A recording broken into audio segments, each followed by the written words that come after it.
Right, so a university student has been arrested for allegedly stabbing his wife at a private student residence in Belhar, Cape Town on Saturday morning. The 26-year-old woman is a student at Cape Peninsula University of Technology, whilst her alleged attacker, 30, is University of the Western Cape student. In a video footage circulating on social media, a male student can be seen stabbing a female student in the stomach while she is lying on the floor next to a pool of blood. So on Friday, hundreds of students at the University of the Western Cape marched on campus to protest against incidences of gender-based violence that have been reported at the institution.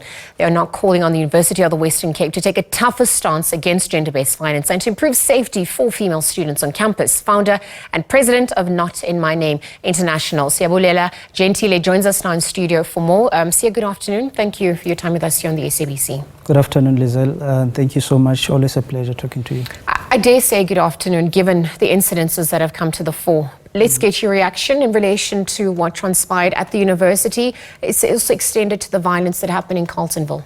Yeah, no, thank you so much. I think what we saw yesterday, the brutal stabbing of a young lady from CPUT is very sad and at the same time makes us very angry. And just to remind the viewers that what happens at these institutions of higher learning is just a microcosm of what happens in our communities, and it just plays itself out there in those spaces where which were meant to be, you know, institutions of higher learning to not only educate but also change behaviors of young people.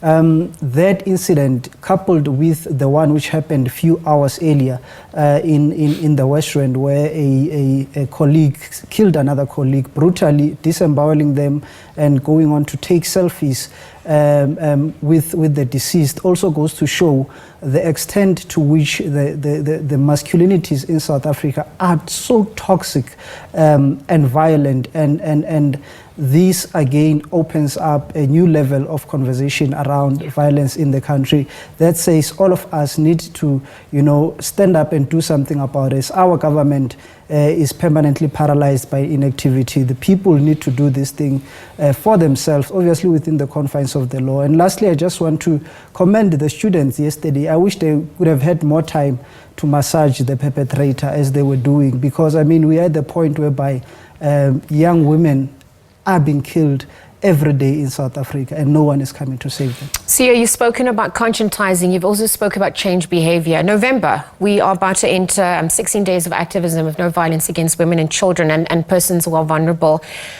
Given the scourge of violence, given murder and rape statistics that have also come to the fore, I mean, we've seen some of the interventions and I wonder how you'd weigh in on their efficacies. What more needs to be done at this point, given the gaps that are clearly still pervading society? I mean, look, year in, year out, we always talk about this. We've got a lot of good policies in paper. We've got a lot of good interventions in paper, which lack, which lack government, private sector, civic society groups, individuals in the communities to actually practically implement them. One of the interventions that I think we should focus on, especially as it relates to institutions of higher learning, is that we need to make it compulsory and mandatory for a GBV and just general gender sensitivity course in all universities in South Africa, in TVET's colleges. In fact, it should start from high school level. We need to continue finding other ways to strengthen the criminal justice system, and we need to, you know, mobilize other sectors as well, such as the faith sector. I don't know if I'm sure you've covered this story. 2 or 3 weeks ago, a woman died, killed by a pastor husband as well. So churches have also become crime scenes whereby, you know, they conceal violence against women cases in the churches as well. So there's a lot that we can do. I just wish that this year, the 16 days of activism against the abuse of women and children could be a bit different. We really need to, South Africans need that. We are fatigued. We've got compassion fatigue. We're just tired of crying. We're just tired of being angry.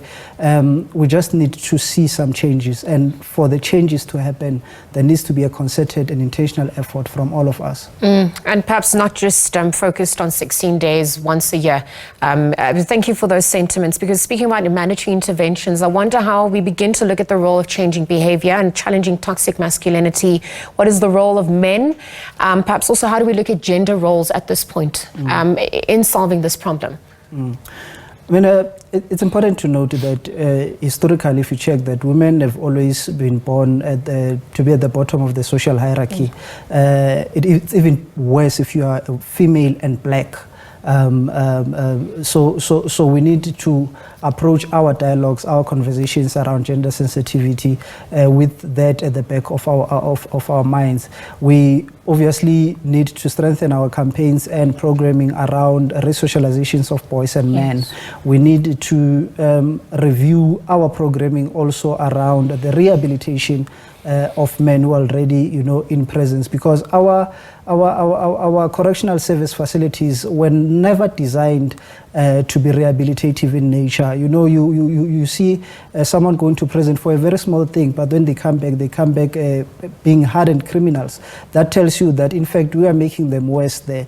So we also need to find ways in which we can change our rehabilitation programs. And one of the ways, though, is that the men who are in prison must start doing work for government for free. They must do hard labor for free. So those are just some of the things that we think should be done.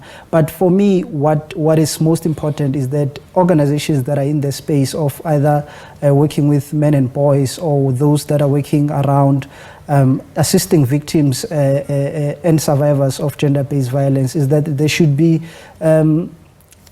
we should start working together and, stop this thing of working in silos and understand that the cause is one and efforts should be. The incidences that we speak about are just some, but they've obviously come to the fore through social media. What concerns arise on that front, given the sensitivity of what's coming to the fore? Lastly, how does leadership also play a role?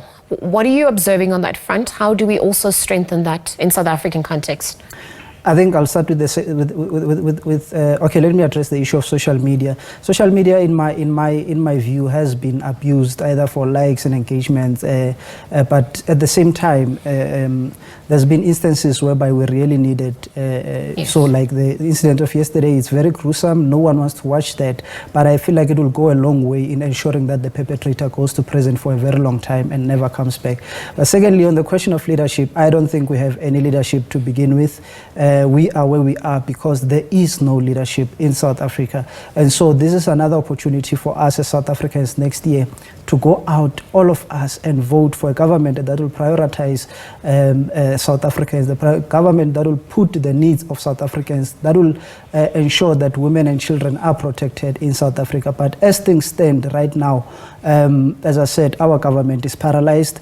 They have lost the fight against crime in general. They've lost the fight against the violence on women and children and the violence of men against men. So we don't have any leadership. Next year we must go and vote and select leaders which will ensure that South Africa is on a path to self-redemption and will create a platform and a situation whereby women and children can live peacefully.